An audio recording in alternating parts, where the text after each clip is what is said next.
Pickaxe.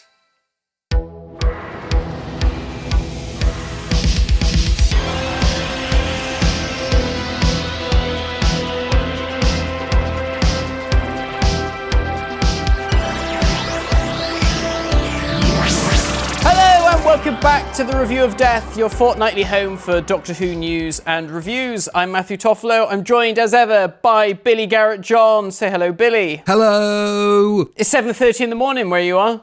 Well, maybe not. It's quarter to 8. 6:44 in the morning shit. where I am. Oh, wow. Yeah, I got up at 5:50. That's my usual wake-up call for Review of Deaths.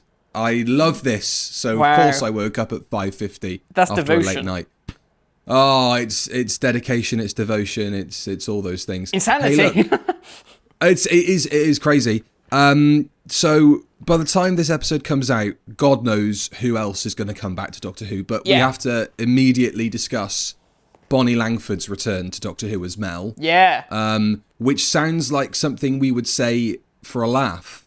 It's really weird, isn't it? But it was rumoured. It feels like so long ago now. And yet, we all assumed it was for Power of the Doctor, because she did turn up in Power of the Doctor. And yet, here she is. She's back again in, Shooty's series. It's crazy. Why? How? Where's Sabalom Glitz? Well, he's dead. But where's, what was she doing on planet Earth in the 21st century again? Those questions all sound like things Russell would put below an Instagram post to get people excited. God knows to all of those questions is the answer I would offer. It's just a bit bonkers in that it came totally out of left field and was one of those rumours that, like you say, had been going around for ages, but you just think, well, no. Yeah. Of course not. Yeah. So I'm guessing she's going to be part of this unit thing, this unit family. I guess so. I don't know what her qualifications are. She's a computer programmer. Yeah, well, there's that, isn't she? And she's obviously been in space, and so she's got previous. She's travelled with the Doctor. She has got previous. I mean, if we don't count Big Finish, the only alien menaces she's met are Ken Dodd and Tetraps. Oh, Vervoid. All of those are pretty frightening, to be fair. Yeah. And the dragon. The dragon. Yeah. Weird. And the pool robot, the pool cleaning robot. Oh, yeah. I guess and Cannibal, it's not really an alien, Cannibal Grannies. Cannibal Grannies, which are the scariest of them all. So the photo that they shared was her with all this, in like a sort of... Well, it's that helipad... outdoor set that people had found a photo of a helicopter that had flown over. Yeah. How did people get a hold of that anyway? Are people really flying drones and helicopters and shit over the studios and taking photos of things? I mean, nothing surprises me these days, Billy. That's people have got too much time on their hands. Loads, too much. So interesting. I guess she must be part of this new unit, and I know we are thinking that there's a unit spin-off, so this all but confirms it, I guess. So, yeah. I mean, a funny choice for people to come back, but she is a great performer. Yeah. Like anyone who's seen her in EastEnders knows that. Yeah. She is an all-round entertainer. She's a dancer. She's a singer. She's all those things. Russell, I'm sure, adores her. Yeah. For all of those reasons, because she's such a versatile, multi-talented individual. So I mean, it's going to be exciting to see how all the new Doctor Who fans take to her that come through Disney Plus and shit, and go like, oh my god, she was like really underused in the classic series. Well, this is it, isn't it? It's almost like with Mel, you almost have a blank slate to do whatever you want to do with her, because her character was so wafer thin back in the day. Did even the computer science thing, did that ever come up? Computer programmer? No. Did it even get mentioned? Will we ever see Pease Pottage? Will we finally see what her life looked like? Yeah. Will we finally get the answer to how the Doctor first met her? Because we still don't know that. I hope. I can't rely on Big Finish for that kind of thing. No. Well, there we go. Also, talking of Big Finish, I guess maybe we could talk about that Starlink's Genesis of Terror thing. Oh yeah, that's doing the rounds as being that seemed a to bit go of a down terror. like a cup of cold sick, which is pretty grim, but maybe indicative of a conversation we need to be having about whether or not Big Finish should be doing these kind of things. I don't know. Yeah, it just seems it feels like they're kind of stretching the definition of what people will part with their money for. Yeah, a little bit. Yeah, I mean the cover looks nice. It does, but I mean, but then it looks just like the DVD cover. It's the same. It's got the same color and motifs and shit. Yeah, so I don't know. It's a weird one. I think by the time this goes out, Once and Future number 2 will be out. Yes. Because I think that's coming out tomorrow as of recording this. Oh, good. Okay, then. So we'll be able to do that soon. So yes, I don't know if Patreon, people at home will have, if you're a patron, will have heard our review of it just yet, but it will be... No, they won't. It'll be at the end of this month, I think. Yeah, so that's still to come if you're a patron. And if you're not, sign up. And... yeah, exactly. And also our commentary of Doctor Who Shakedown Return of the Sontarans. Yeah. That is going to be coming up very shortly as well, which is already would have come out, which is cool. So you can go and watch that now.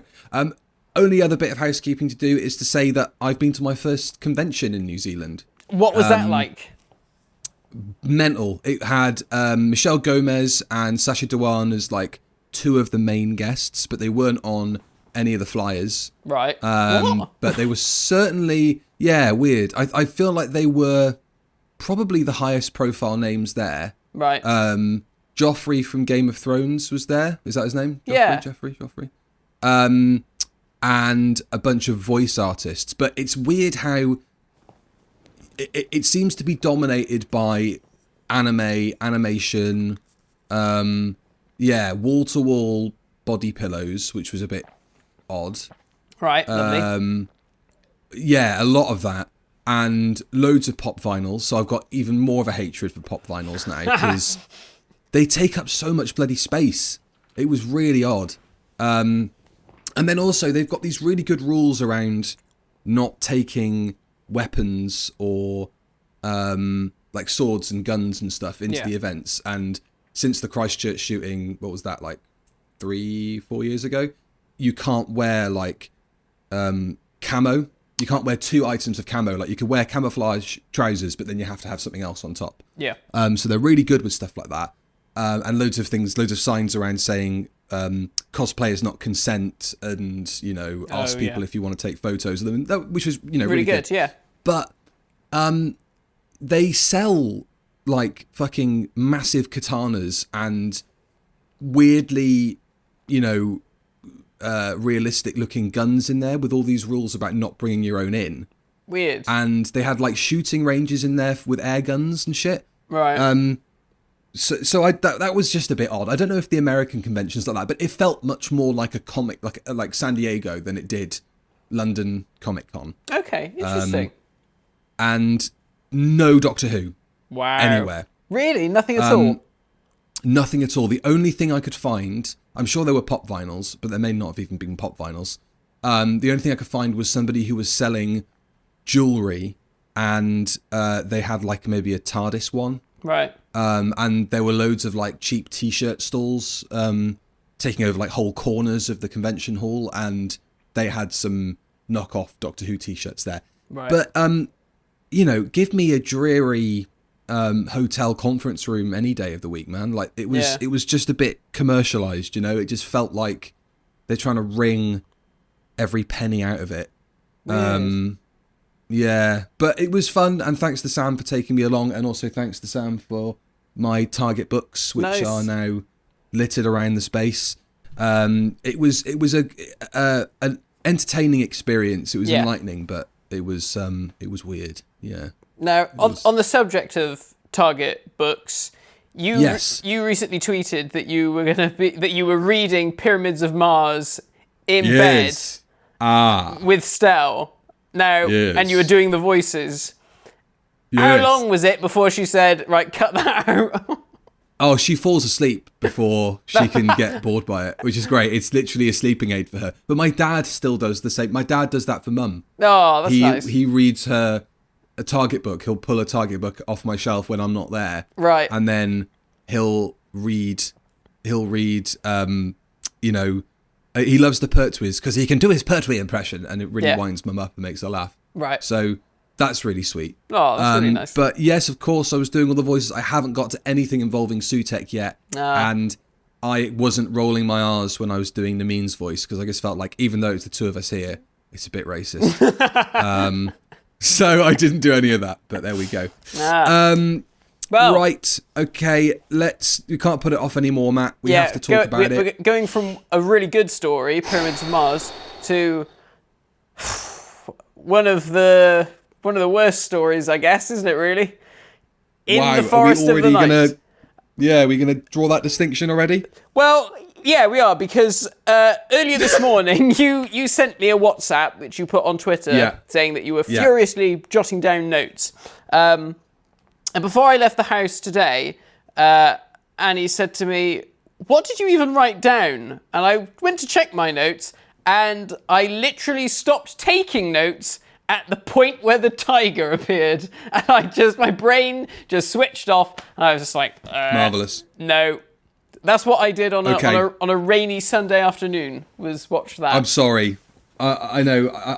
The thing is, it's all fun and games, us sort of saying, let's do this one next or whatever. Yeah. But then we actually have to watch it. Yeah. And, we can't watch Pyramids of Mars or Genesis or The Five Doctors or Blink for every episode. We have to chuck a couple of stinkers in there. Oh, yeah, definitely. And I was excited to go into it because I hadn't seen anything of Series 8 for a really long time. Yeah. And I remember being really excited for Series 8, but I have no memory whatsoever of this. I've never watched it since. Really? Okay. Broadcast. No. I have a sneaking suspicion that you didn't mind it when it first went out. I probably didn't. I mean, people can find it because we reviewed Series 8, didn't we? That was the first, full series we did a review of. I think it was. Yeah, YouTube. it was. So anything we said there, we've changed. We're grown up. Let's just cover our asses for anything we said. I don't in think that video, mine has changed that much. No, it probably hasn't. Into the forest of the shite. Yeah. Well and truly, I broke my notes down into, partly anyway, things I liked and things that irrationally annoyed me, to a point where you think, why are you watching? Why would you put yourself through it? Yeah. But very quickly, UK #1, All About That Bass by Meghan Trainor. Matt, give us a rendition. God, no. Yes. No. You are the musical theatre one out of us. I am not singing that gobshite. It feels apt that should be the song that I know what you mean. And it was episode. #1 for 4 weeks or something. It was just incessant. Stell loves Meghan Trainor. I can't stick her. What? Oh, I know. Stell, and she loves down that in one. my estimations. I can put my Gucci on. I can wear my Louis Vuitton. But even with nothing on, I made you look. I made you look. I don't know that one, but I'm sorry. Yeah. Thanks for that. I just have to get it out. Yeah. It's like therapy for me. 2014 in film, the first John Wick had just come out. Oh, right, okay. The week before this. Yeah. Interstellar is a week away from coming out. Okay. And Guardians of the Galaxy was the biggest film of the year. There you go. What did you think of #3, Matt? We've both seen it now, haven't we? Yeah, we have. I really enjoyed it, I thought it was really good. I liked it more than the second one. The second one I just thought was okay. I was a bit disappointed with #2 compared to the first one, because the first one was so brilliant. But I really enjoyed this one, and it really tugged at your heartstrings. Oh my God, from the off, didn't it? didn't it really? But really, really good stuff. Really good stuff. Really cool. I only really remember the second one for having My Sweet Lord in it, when they're going to his dad's planet. Yeah. Oh, okay. And they're flying through it. Anyway, all I want to say is Dave Bautista is a better actor than The Rock. And he picks better films. Yeah, he does. Yeah. And he's which is nice. Not a total tosser, trying to shoehorn himself into the DC universe. So and people all that stuff. hate him, right, for the DC Black Adam stuff. People are like not a Yeah, fan. because he tried to make it out like he was God's gift and was going to completely change the face of the films. And I think Warner Brothers were really pissed off that he was doing this, and this was like his own publicity that he was doing. So Warner were like, "Fuck you!" and obviously got James Gunn in, and then they were like, "Yeah, by the way, your film was bollocks. Didn't make any money. So we shan't be calling you back." So this is why apparently this is the reason why he's made up with Vin Diesel and is doing another Fast and Furious film. Right. Because he was like, "Oh shit, all my plans to have a The Rock DC universe have completely crumbled." What? So he was going to be like what James Gunn has now turned into for them. I think that's what he liked to think. No one at Warner thought this. This was just him. Does he read comic books? Does he know anything about comic books? Apparently he does, but his ego was so huge that, I mean, Black Adam is Shazam's key villain. And so really, he should have been in one of the Shazam films. But he was like, no, I'm not just being a baddie in a film. I want my own film because I'm The Rock. It's like, right, okay. And then he was like, and I'm not fighting Shazam because no one knows who that is, even though Black Adam is his villain. And he's like, I want to fight Superman. So his whole thing was like trying to get Henry Cavill back as Superman. And then obviously that was a complete balls up. To the point where he was like saying to Cavill, "Yeah, come on, you'll be back. We'll do more films with you." And Cavill went off and was like, "Yeah, I'm doing more films." And then like a couple of days later, had to say, "Oh no, I'm not doing any more films. They've got rid of me." Shit. Hey, look. Any excuse not to talk about this episode of Doctor Who? I know it's been good. Okay, now right. This is the This is it. Come on. Yeah, right. Let's go. Written by Frank Cottrell Boyce, who also wrote the series 10 episode Smile. Apologies, everybody. I said in the last episode this was his only contribution to Doctor Who. I mean, I forgot as well. I didn't have a clue. I'm not really a fan of Smile, to be honest. No, maybe we should do a Frank Cottrell Boyce season. We should do Smile Revisited. Right. My research for this, Matt, because I watched everything quite, the 11th hour. Yeah. You were supposed to be watching In the Forest of the Night, not the 11th hour. No, God, I wish I was watching the 11th hour. Yeah. My research was watching Doctor Who Extra, which is a 10-minute little behind the scenes. It's basically confidential. Right. But they couldn't give less of a fuck about it, right? Like, all the interviews are just the big mass junket things that they would have done with Moff and Capaldi at the end of the thing. Jenna Coleman isn't interviewed for it. She may be interviewed in the other ones, but I didn't see her. And I will talk a bit more about Extra later. So where was this? Where did this come out? This was I watched it on. Wouldn't it have come out on iPlayer? Was it iPlayer exclusive, or was stuff going out on BBC Three still at that point? I can't remember. I can't imagine it was BBC Three, but maybe it was iPlayer. No. Must have been iPlayer exclusive. And then they put them on the DVDs as well, I guess. See, don't even get me started on this era of home media releases where it was like, we'll put YouTube content onto the DVDs and call that the special features. Bullshit. Horrendous. I want real stuff. At least we've got the collection sets. That kind of makes up for modern shite. We can only hope that we will eventually get Series 8, the collection set, with a sit-down interview with Peter Capaldi saying, right, where did it all go wrong? Where did it all go wrong? I think the rot's set in at this point. I think he's already not enjoying it. Do you think? Yeah, I'll talk about it a bit later, but I kind of feel like this is a good example of them trying to pull him in one direction, and he's trying to get away from that. Okay, interesting. But we'll get onto it. Yeah. But of this episode, in Doctor Who Extra, he says, "Forest of the Night is an absolutely wonderful story that takes us into the heartland of the dark and mystical fairy tale." And that's it. That's all he has to say about it. Wow. It sounds like you really thought about that. And yeah. thought, how can I polish this turd?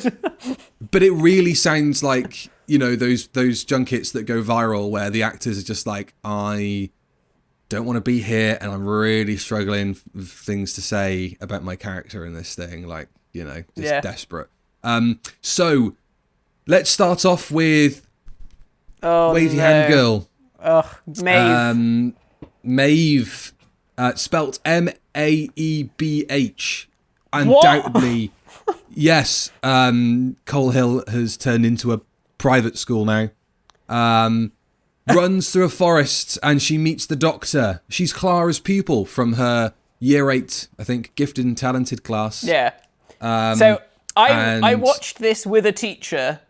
Right. I was going to ask about this. Holy shit, it was so good watching it with Annie because now that she's obviously completed her training, she was just like full into, this is insane. These are the worst teachers that ever existed. Right. So besides the fact that they lose their pupil, right, and they don't really seem to care that much. No, and I don't feel like they've been directed to, like, when they stand in the forest, like Danny Pink's always got his back to his class or whatever. If he's not leading them through, like he doesn't gather them, he's not sort of keeping an eye on them. That is exactly what Annie said. She was like, well, you two have gone off to have your little chat. They're all in the background running amok. Could have been going anywhere. I know. No wonder they lose these bloody kids. It's unbelievable. And then they don't know about the medical history of one of their pupils. Yeah. Like, this girl's peers know more about the fact she has to take medication for her thing. Yeah. Well, Clara mentions it. Clara does say... Oh, does she? She does in the TARDIS. She does say But I'm sure there's a bit it. where they... Maybe Danny has to have it explained to him.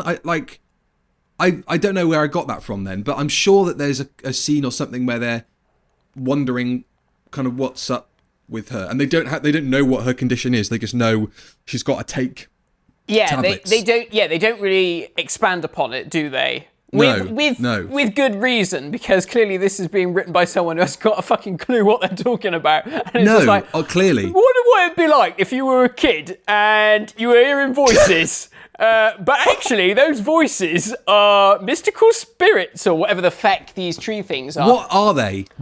I don't know. Because we were literally having this discussion at home just before I came in, and she was like, "Are they aliens?" No, I thought are they aliens? And she was like, "No, they're like tree spirits." I was like, "That's what I wrote down." I don't know. I mean, it's wishy-washy. It's a real wishy-washy story. Yeah. Oh, right. Okay. So Maeve says that. Okay. Well, let's talk about something that is really good here, and that's Peter Capaldi with those kids. Peter Capaldi and actually is brilliant in this story. Yeah. He's great. He's really good. And I think that he's really great with kids in all of the episodes where kids are involved. Even if the child actors aren't great, or if the characters are really annoying, like the girl in The Caretaker from earlier that series, and he's great with them. And I love the way that this is directed. I should have looked up who directed it, but like that POV shot from Maeve where he's looking down at her. Yeah, that's really cool. Explaining the TARDIS, and then a really nice bit. It's not really signposted that much, but he hasn't asked her name. Yeah, and she's on board the TARDIS, and you get that lovely shot where it's just looking down at her, and his finger comes into view and says, "What's your name?" He's great in this. Yeah. He's definitely the best part of it, and he is Doctor Who, isn't he? He's like he embodies it. He really does. Like, watching it back. I mean, I haven't watched any Peter Capaldi stories in a very long time, but watching this, it really just made me think, oh, I miss you. I miss seeing you on TV because you were so good, and he was a missed opportunity, really. Huge missed opportunity. Because he was so excellent, and it's such a shame that we didn't get more episodes with him. But anytime he is on the screen, he lights it up. Same as like Tom. We've said this before when we were watching something like Underworld. I think we said, the story's crap, but whenever Tom comes on, even if Tom looks like he can't be asked, you still sort of feel like, oh, okay, this scene is better because Tom's in it. Or Twin Dilemma with Colin. That is a prime example. And that's literally what Peter Capaldi does with this story. And like you said, with the kids, he's just got that wonderful parental thing, but he does feel like that mad uncle that your parents would probably say, oh God, don't spend so much time with him because he's a bad influence. But he's on a register, yeah. Well, maybe not that, but you know what I mean. He's that maverick, and he's the one who sort of say, oh look, come on, we'll go out and have some dessert before your dinner or whatever. Just right. Get you into mischief. He's he's alien, isn't he? Yeah. Like, he's got that Tom alien quality where he's dangerous. Yeah. To a degree. Yeah. But you'd be safe with him. That's it. And the he story would get you into scrapes, but the story get you out of it as well. The story does a good job of trying to send that message, because there are times when you think, oh, he's a bit irascible, but you get this sense that with Clara and even the kids, they feel like he's the one to be around. Even though they don't know who he is, the kids, but there's just obviously something about him. And bugging me, I'd go off into time and space with Peter Capaldi's Doctor. It'd be a right laugh. I bet you would, you dirty boy. He. This is the point I was going to make earlier about maybe he. I mean, do we really know if something went wrong, quote unquote? Like, with his run, like, did he fall out of love with doing it? Do we think, like, what's the sort of general feeling? I don't know. I think it's just that the audience just did not take to the irascible element of his Doctor. And I think at times, particularly in those earlier stories, he can be quite spiteful and quite mean-spirited. Whereas in this one, I think any of that prickliness is quite playful and done quite fun. More like a Bill Hartnell, I think. Or like a Tom. Yes. It's that sort of the put-downs or the sarcasm. It's all done with a bit of a twinkle, and you can. Yes. You don't take it too seriously. So I think with this story, I actually put in my notes that I think this story should have come earlier in his run, really, because I think that slightly softer portrayal has the balance is sort of there. Yes. It's not quite as. I mean, I don't necessarily mind that he can be a bit of a bastard. Capaldi's it's another element to his character. Like, at least it gives him a character. Because otherwise it gives him something to do that's different. And you're just another David Tennant or another Matt Smith. Exactly, and they're just sort of jolly and happy all the time, and it's not like that. But I kind of feel like he's being written in a way that he isn't overly enamored with. Right. Like, there's a few scenes where he's on the TARDIS and he's sort of, I think he might be talking to Clara on the phone, and he's just kind of playing Malcolm Tucker, just without the swearing. And I know that was something that people were saying going into it, and I think maybe people have said since, but it's like he's been hired to do that. Right. Kind of in a different way to William Hartnell when he came on to Doctor Who and he was doing playing Grumpy Sergeant Majors and criminals and all that sort of stuff. Yeah. And then he's finally got this opportunity to do something else. Yeah. I kind of feel like Peter Capaldi isn't being given that opportunity, at least in this first year of him playing Doctor Who. I feel like he's being dragged into being Malcolm Tucker with a blue box, basically. Yeah. I don't know if that's a fair assessment, but I think series 10 is probably, we've said it loads of times, like that's where he finds his rhythm. And I think that's probably closer to where he wanted to start, maybe. Yeah. We know, we've told this story before, but I don't know if we've told it on the podcast version of the Review of Death, but I was quite pally in the DMs with a writer from series 8 and other series of Doctor Who and of modern Doctor Who. And he told me that when he wrote his episode for this series, he was sending in his drafts, and then he was getting them back and being given notes. No, make him meaner. Right. And then sending it back. No, make him meaner. And it went back a few times to the point where they said something like to me, I wasn't writing them as the Doctor anymore. They didn't recognise the character on the page. Yeah. And I don't know if I go that far. I think it's better here than it is in other episodes. But yeah. I that always sticks in my mind, that even the people writing it weren't confident that they were writing the right Doctor, the right character for him. And I guess, the end result of that is felt in the following year, because they try and do such a pullback with everything and try and soften him and try and make him, wacky grandpa, to the point where then that feels weird because he's like, well... Yeah, it's like an obvious U-turn, isn't it? That's it, and, you get him saying weird bits of dialogue. Like, I think at one point might be that Viking story, he says something like, oh, yeah, baby, which I think has been dubbed in ADR because you don't actually see him say it. And you think, Christ, why are you saying that? That just sounds insane. And he probably thought it as well, but... We've had Dr. Funkenstein, I think that's Series 8 or Series 9. Yeah, that's Series 9, Dr. Disco. Which I don't mind so much because I like Parliament, and I popped for that reference anyway when it happened. And what's the other? Oh, big sexy woman to the Dino, but that's I don't know. He does hit the right marks, but there's a bit of a disconnect, I think, somewhere in the writing or in coming up with this Doctor. There's been I don't know if they misinterpreted what the audience want. I mean, they clearly did, because, like we say, there's that massive U-turn with Series 9. I think the best way to think of it is, like, imagine if you gave John Pertwee a Matt Smith script or a David Tennant script.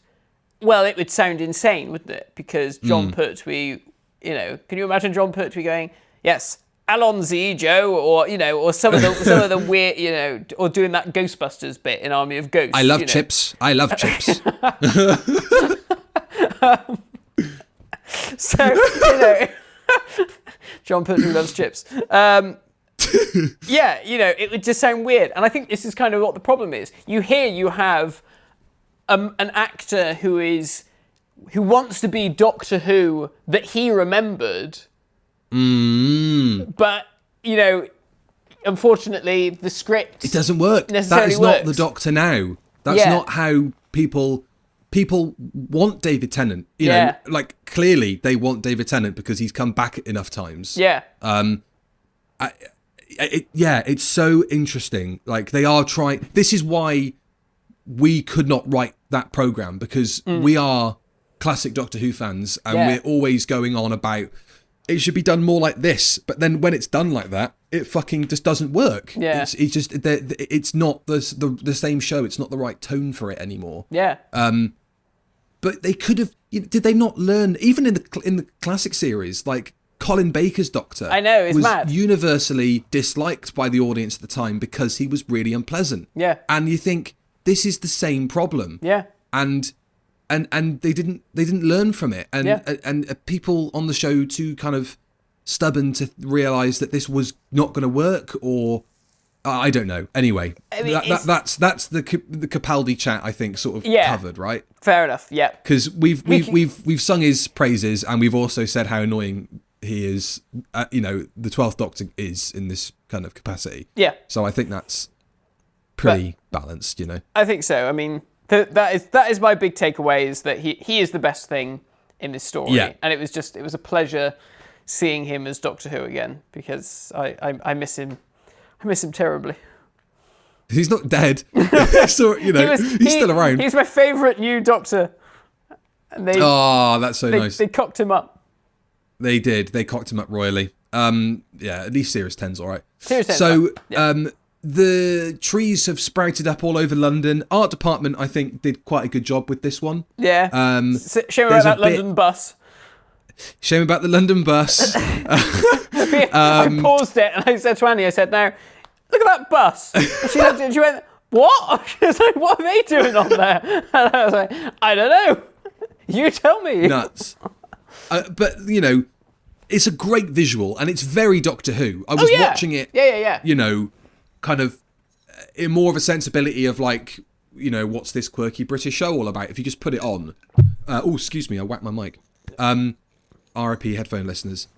If you just put it on, and you had no real idea what the show was about, but you knew it's kind of quirky sci-fi, it's British, and that first shot going up Nelson's column and seeing, which is a callback to the Sontaran Experiment, the original script, because I think that's what Bob Baker and Dave Martin originally envisaged for, you know, that they would see. Further evidence that in Cardiff there is a filing cabinet full of rejected ideas that they just drag out and paste on top of scripts. But that's a great reveal. Yeah. The idea is great. Like I say, it's so Doctor Who just to have a forest and then have, like, you know, red phone boxes and traffic paraphernalia and stuff lying around. It looks really, really cool. I mean, I think really the start of this story is actually quite good. I really enjoyed the start of the story. I think it's just as it goes on and nothing really sort of happens. And I think the resolution is just all a bit like, huh? Oh, don't even get... We'll get there. But, I mean, I don't know what this... why and how, really, are the questions I have coming out of this. I don't know what... So that those sprites that appear around Maeve are like tree spirits, I guess. But she's responsible for them growing because her sister is missing. Is it? But I can't remember. But she says that I did this or something, or that's the tree speaking through her. But that's before the Doctor just sonics gravity. Yeah. You know, and fucking everybody can see these sprites. Yeah. Doesn't he like slow down time or something? Doesn't he like slow down time so they move slower so they can see them? It might be something like that. I thought he said something like everything has a reaction to gravity. Oh yeah, maybe and he it is. sonics the air, something like that. I don't know. Fuck off! What do you mean? That even for Doctor Who standards and technobabble, that's like, you know, they're cloaked, they're shielded. Yeah. Say something like that. You know, like what the fuck has gravity got to do with it? This period of Doctor Who really just pushes the wrong buttons for me. Yeah. You know, you have those people in your life sometimes where they just sort of rub you up the wrong way. Yeah. And like, it's irrational. Yeah. And you can't quite explain it because they're probably lovely, but they so just about fucking wind them you just up. annoys you. Yeah. And I really didn't want it to turn into like a. But then we picked this episode to watch, so I don't know what anyone was expecting. Yeah. I didn't want it to turn into a hate train, but it just doesn't work. Yeah. Like, I was already like 2 minutes into writing it, all caps. You know, like I don't know if you can make out, but a lot of my notes are just capital letters. Right. So like the government, their idea of how to save London is to burn it down. Yeah. Right. So this is clearly the same government that came up with Eat Out to Help Out. Yeah, Bit of satire there. Yeah. And the trees pop up because there's a solar event, a solar flare, and they're protecting the Earth. Yeah. But the girl says it's to do with her, and that's somehow tied into her sister who's gone missing, who, let's just talk about it, just fucking appears out of a bush at the end of the story. I fucking hate that so much. It is Why? so dumb. Because probably someone at Cardiff went, you've got to resolve that. You know, people will be upset if they don't get reunited. And they're just like, oh, fine. She just pops out of a bush. And like, what is... But she's been there the whole time? Like, what? I don't know. And it's so weird because, like, at the end, when all the trees disappear, I thought to myself, I was like, well... Why? Why do they all disappear? And why don't all the trees disappear? Why have they been like, oh, well, we'll leave that one on the end of that road because that looks nice. But that is totally. So, because she comes out of that, but this is after all the trees disappeared. She comes out of the bush and then that bush disappears. Yeah. So is the inference that she was in that bush all the time, even before the fucking trees popped up? She was just in a bush at the end of their fucking road. Like... What is going on? What is happening? You know, the mother didn't look very hard, did she? No, she didn't. She obviously didn't care. And the When police she are put fucking the bins useless. out one night and she heard some rustling. It's just foxes in the. I knew we shouldn't have hired sniffer dogs with no noses. Like, what the, shit me. Okay, something else that's really annoying, and I can see that on my microphone it's kind of going a bit orange and red when I'm talking, so I'm going to try and calm down. I am going to talk about and her something mum that is annoyed me. hopeless as well. She's not very good. Yeah. No, I mean, I don't think anybody comes out of this looking great. No. Although, apart from Capaldi and maybe one other, but I'll talk about them in a minute. Okay. So, Clara Oswald. Yeah. Oh, yeah. Her whole thing, right, and I'm starting to understand it a bit more now, and maybe watching more of her episodes, I'll get a new appreciation for it, or I'll kind of understand it a bit more. But her thing is that she wants to be the Doctor, or she thinks she can be on the same level as the Doctor, as like an intellectual, and as like an adventurer, and all that kind of stuff. And so basically her character is that she has the Doctor sussed out. Yeah. Right? Like, and you see companions do that, like Sarah Jane does it, everybody does it, that kind of, I think Clara in this episode says something like, he's pretending not to be interested. Yeah. But in a minute he'll say something really clever and get us out of this. And I think that's fine. I like that stuff. I think, you're all right doing that. But it's... Yeah, totally. It's all the bloody... the preachy stuff when she's like, you go off in your box, this is planet Earth, we're doing this for you, Doctor, or whatever she says. And she's giving him a bloody sermon. And I just think, shut up, you daft cow. I know, but like, she humbles him, right? Yeah. And that's okay, but it's a major kind of development in the Doctor's character. I'm not saying that he hasn't been humbled before or hasn't been spoken to in this way by other companions, but he just gets fucking... I mean, it's totally the wrong word, but it's the only thing I could think of when I was typing my stuff up. He kind of cucks her, like she chops his balls off because... And so all he's got left at that point is to just be unpleasant. Yeah. Because she's got him totally worked out. She knows exactly how his brain works.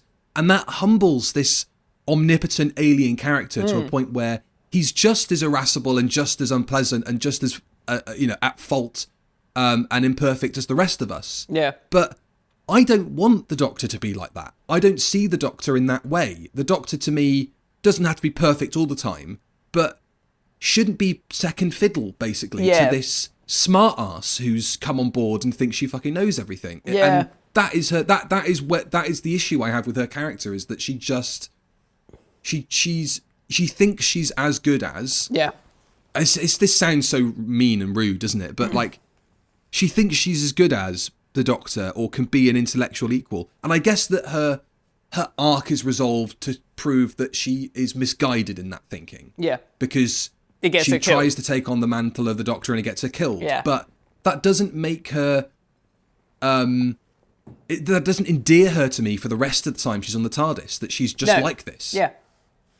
But I think Stephen Moffat just kind of writes female characters in that way, that they do have all the male characters in the script by the balls all the time. Yeah, I mean, it's the same with Sherlock, isn't it? Yeah. And it's weird. I don't know. They're either like that and then like uber sexy, like River Song, and it's all innuendo and this, that, and the other. There never seems to be a middle ground, or just a normal person who talks and acts like a normal person. And that doesn't mean they have to be meek or sort of like... No, not at all. Quiet as a church mouse and all that sort of stuff. Yeah. But I think Danny Pink is written probably the most normal. I tell you what, he's the other person in this story I think is really good. Samuel Anderson. He is great. Yeah. I completely forgot about Danny Pink. Yeah, I know. He existed. Yeah. There you go. If you go on the Review of Death Twitter, you can see a photo of me with him in a pub in Bristol. Yeah. He was lovely. Really nice guy. Absolutely fab dude. Yeah. Likes his blues, likes his jazz. And also on the Doctor Who Extra that I watched, he's hilarious. He's obviously, a camera crew has turned up to interview him or just to film him horsing around. And he really takes the bull by the horns and he's the most entertaining thing in it. Yeah. he's sort of like doing this faux David Attenborough thing of, here we see the film crew in the wild and they're in the forest and stuff, and he's just spitballing with the team doing this behind the scenes stuff. It's really sweet. He came across really well, but he doesn't like the Doctor, and the Doctor doesn't like him. No, because at this point we know that he's a soldier, and the Doctor doesn't like soldiers. Yeah. Even though this is post the War Doctor, and you think he'd have a bit more of an understanding of what it's like, That makes absolutely no sense, any of this. I take real issue with this, because he's got a real bloody chip on his shoulder about soldiers. Like you said, he's just had the realisation of the War Doctor and all that kind of stuff. So, he knows what he is, the things that he has done, and he's atoned for his sins, basically. Yes. And then, literally, the following story, he's going on about how wonderful the Brigadier is. And it's like, well, hang on a minute. Pot, kettle, black here. Come on. What's going on? And I mean, I think there's that gag, isn't there, about, he can't teach maths. He can only teach PE. He's a PE teacher. No, he's a maths teacher. That also feels kind of weird. There's that.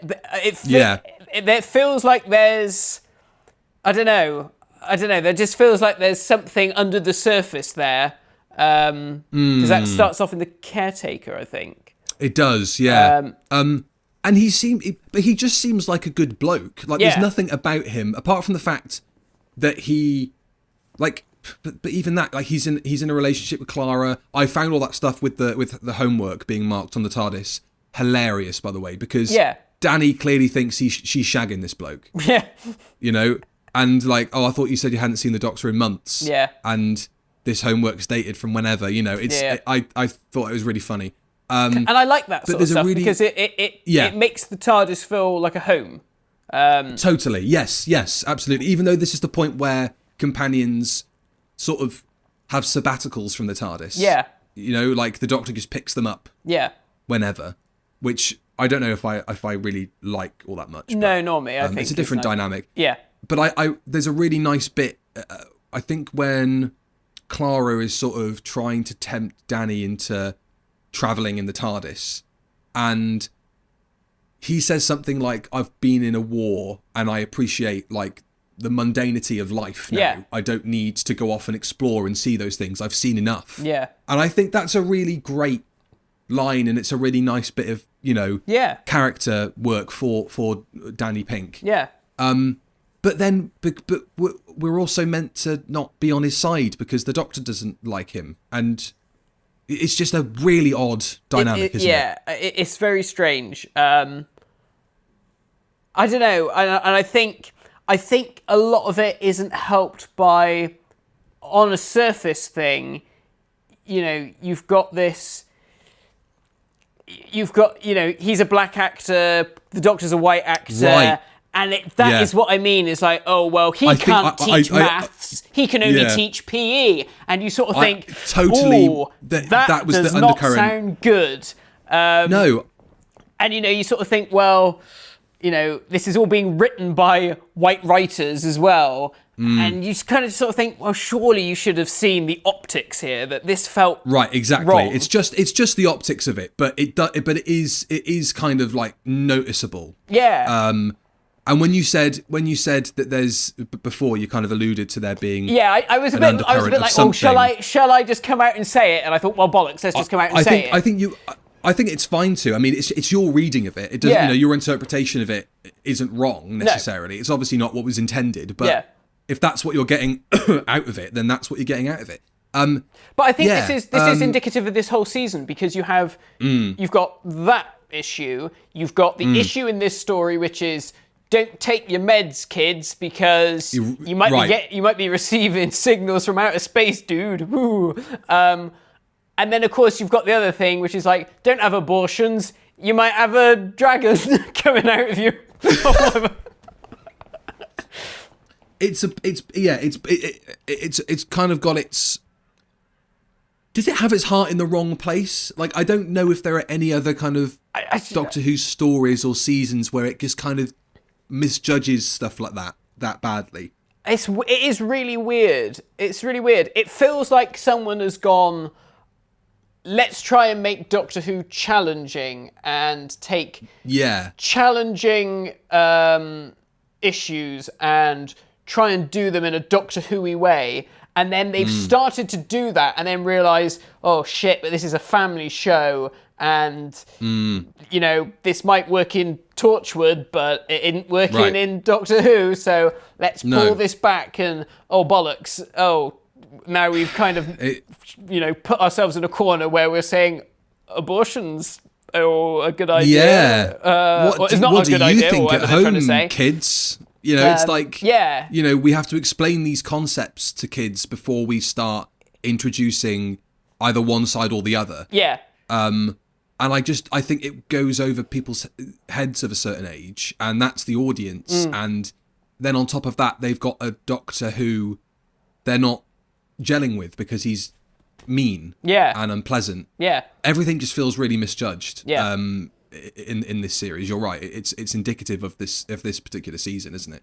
It's really weird though, because Annie and I watched the documentary about John Nathan Turner the other day, and off the back of that, we watched Trials and Tribulations because she's never seen that. Yes, and it amazes me every time when you see how history repeats itself. You know, you said early on about Colin Baker.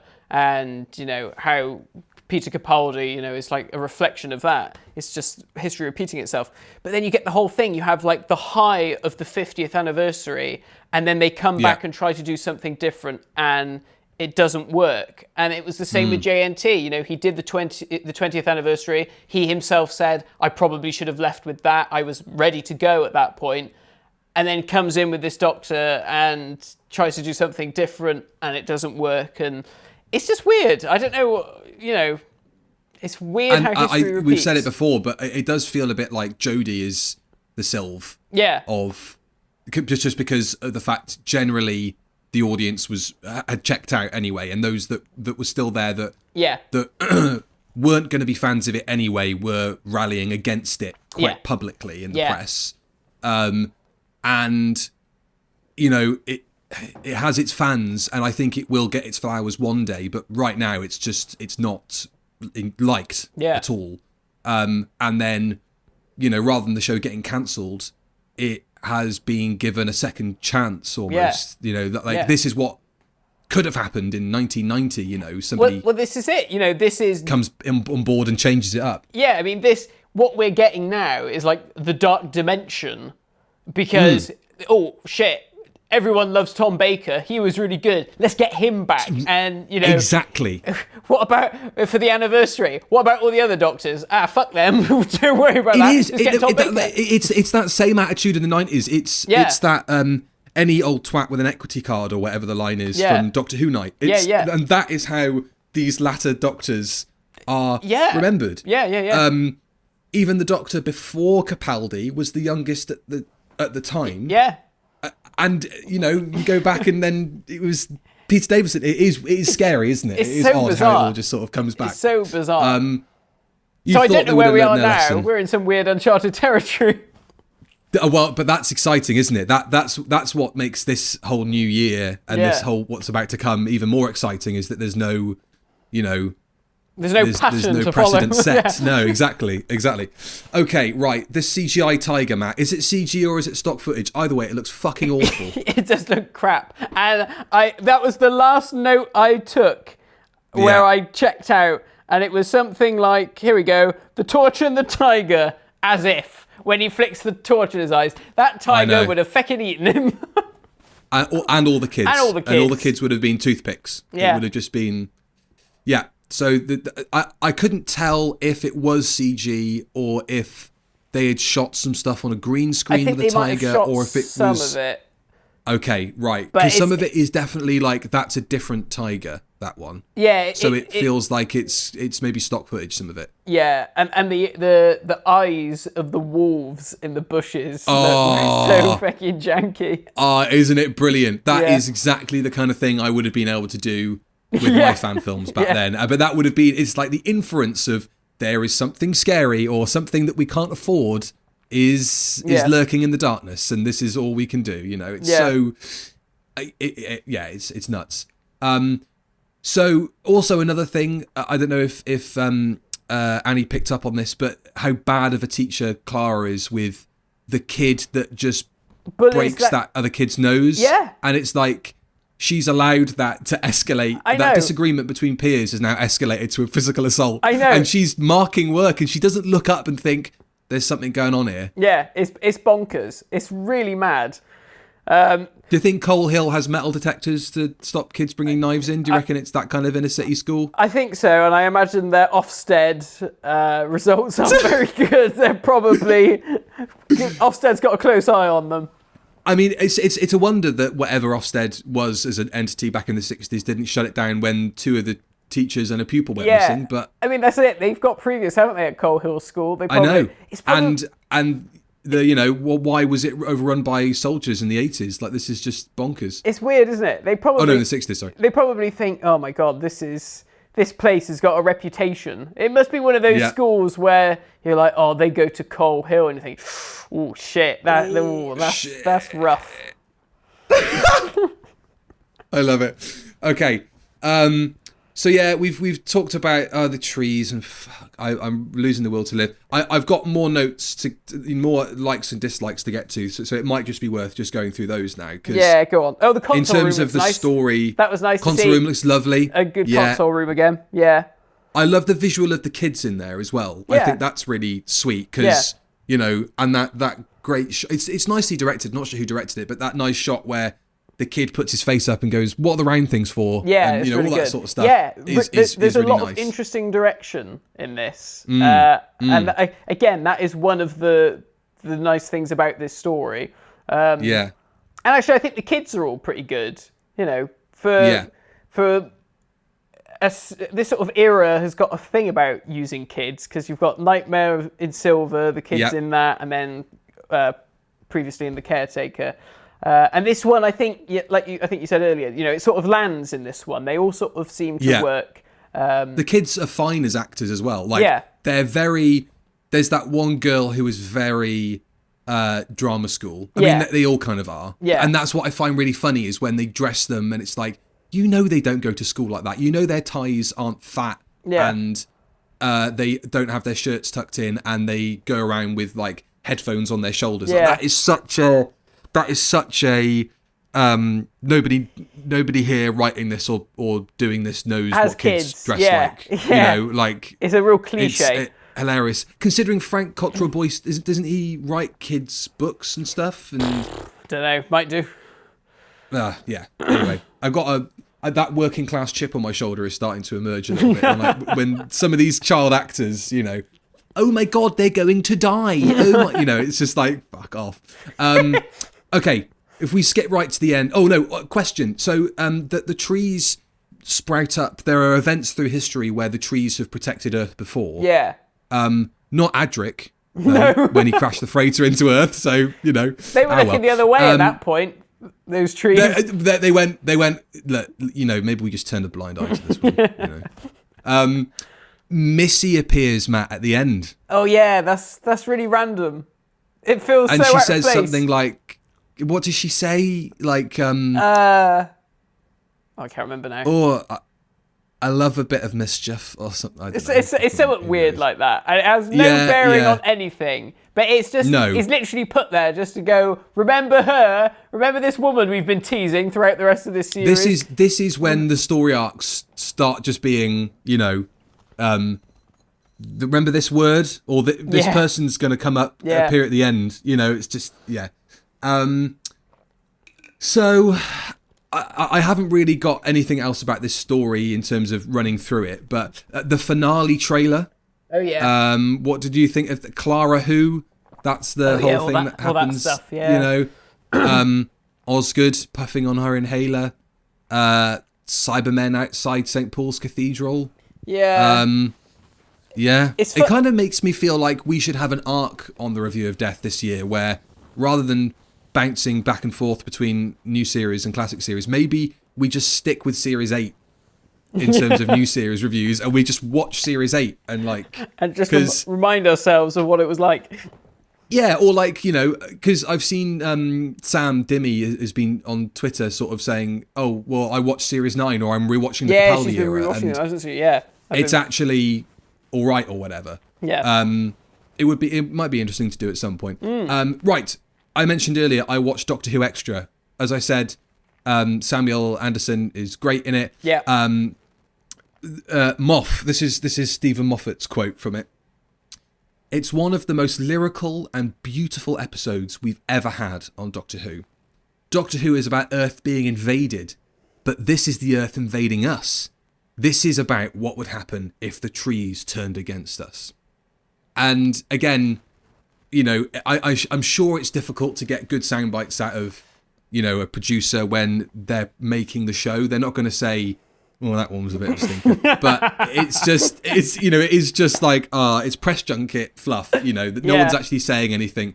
There is a fact file about previous, horticulturological Doctor Who monsters, where the crinoids are pronounced crinoids, which I thought was marvellous. And here are some more things that irrationally annoyed me in this story, Matt. Right.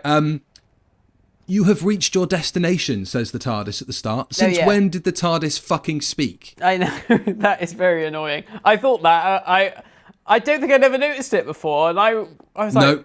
What? Is it because... like, that is usually where the scanner screen would open. Yeah. And they would look out and see where they are, or, we've landed, or... But can't you tell that you've landed when the, whooshing and whirring stops and the thing stops spinning above your head? Yeah. Like, it's just a bit weird. Feels like something that was maybe had to be done on the day. Yeah. Like, we've not really made this clear enough here, or whatever it is. The titles are out of sync in this one. I didn't notice. I just... couldn't get past the... It's not a great title sequence in that it's flat. It's... Yeah, there's no real depth to it. No, there's no depth to it. And a bit like the 7B one, where it just sort of feels like stock images sort of coming towards you rather than you're going through a vortex or whatever. Yeah. So it's a big downgrade from what's come before it. But you could at least, just to give it a chance of looking competent, you could have at least synced the fucking music properly. Like, there is a cue, a visual cue for when the sequence is supposed to start. It's the bit where one of the cogs lights up at the start. Yeah. This is somebody who doesn't care enough about their job doing this. Like, it's baffling. It's nuts. Do you think the trees organise spring on tree Facebook, says the Doctor, like communicating between each other? Yeah. Well, they do. That's how trees communicate. They chat to each other through their roots in the soil and like pass information between each other. Why would the Doctor not know that? Yeah, there's a few instances. Like I think Peter plays it well when you have those instances where the kid says something insightful and they sort of go, huh. And I think he does it well. But yeah, there are occasions where you think, come on, Doctor, you're not an idiot. Exactly. Things I liked. I liked Murray's score. I thought it was quite nice in this story. There were bits of it where I was like, oh, that's in Lego Dimensions. Again, I'm glad that people have pointed this out to us, that however much music ends up in the story is not down to the composer, it's down to the director, and Murray just scores stuff and they just use whatever they want to use. But there were a couple of moments where I thought, we don't need music here. Yeah, I think that's just the thing I have with the modern series, is that it feels like it's a bit too lathered. Certain scenes we don't need to have all this stuff playing in the background. And Michael Pickwoad is the last thing that I've got on my notes, says that the lions that they climb up on Trafalgar Square are actually one-to-one reproductions of the lions in Trafalgar Square. Wow, very nice. With all that said, Matt, what did we think of In the Forest of the Shite? It's a story that I think starts off with an interesting hook and an interesting visual. I think, mentioning the crinoids, this story might have worked better as an actual alien invasion crinoid story. I think you could have had a bit more fun with it. Maybe not with like school children being devoured by right, carnivorous plants, but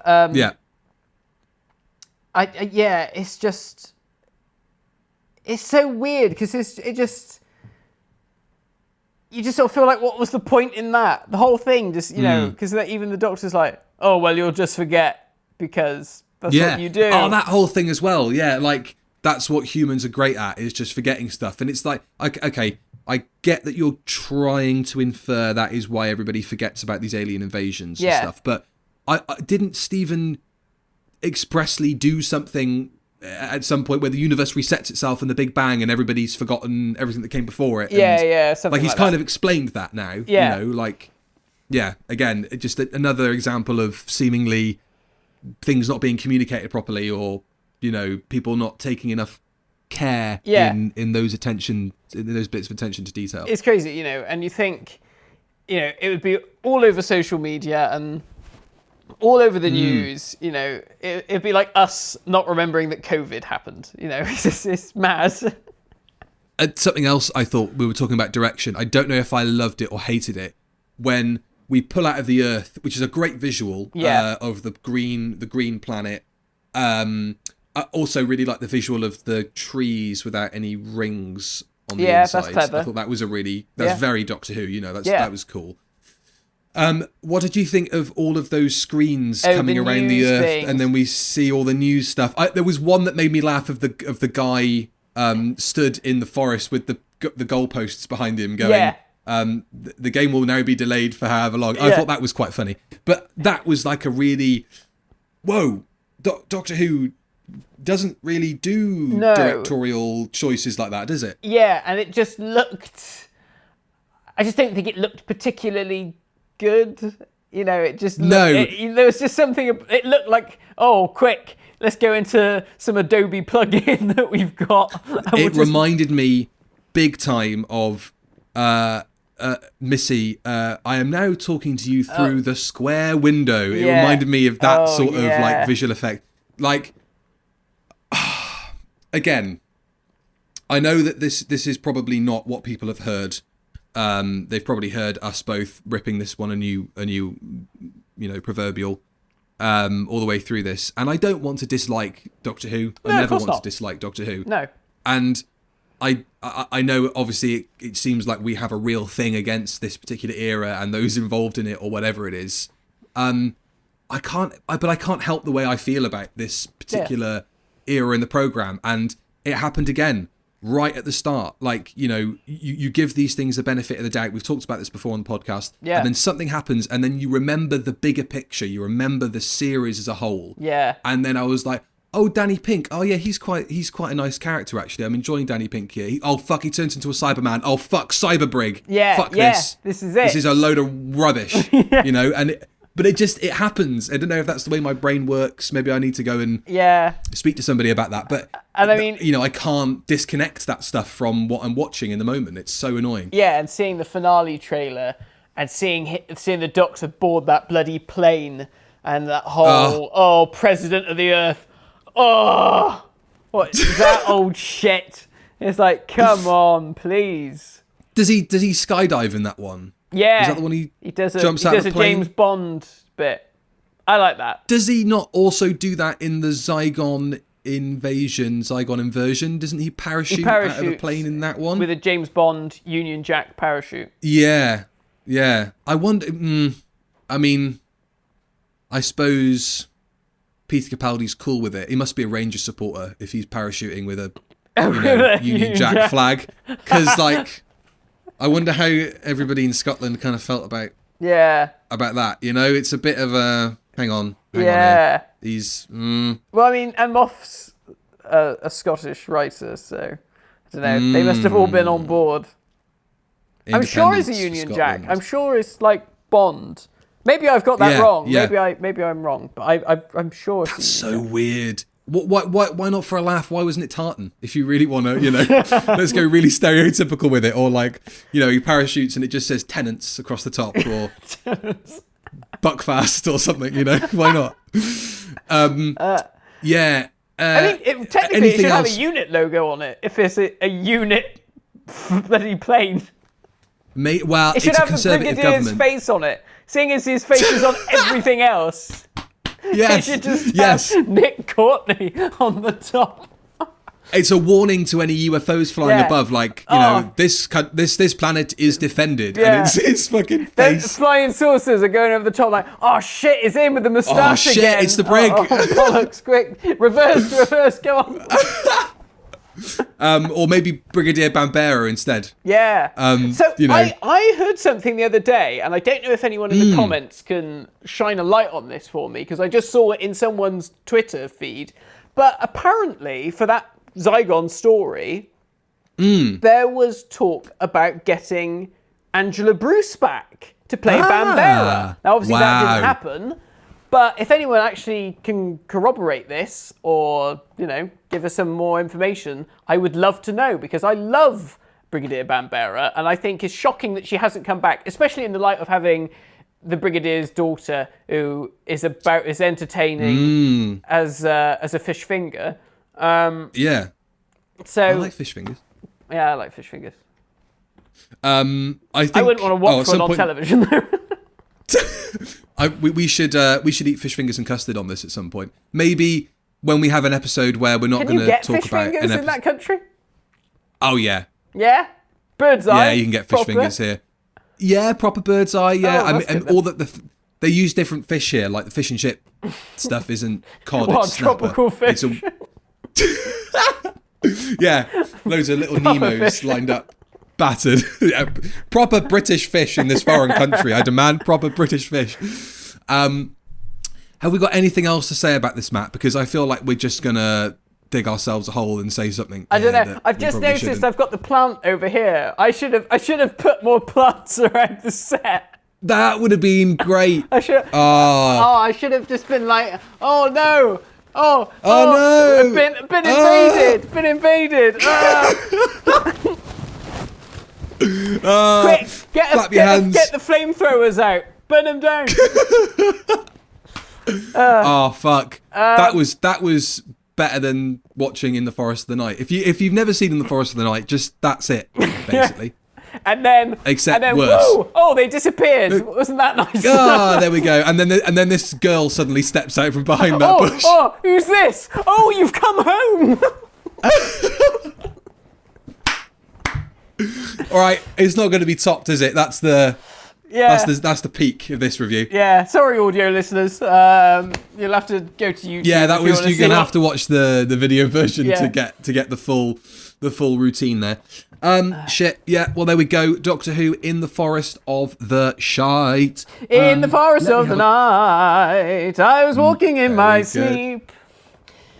And a tiger came out and attacked me. And so next up, we may or may not have an interview, but look, we'll that's still in discussion. That's still going to happen, maybe. Yeah. But maybe you guys should tell us what you want to see, because the next actual episode that I've got written down here, because usually when birthdays come up between you and I, we watch our favourite stories. Yeah.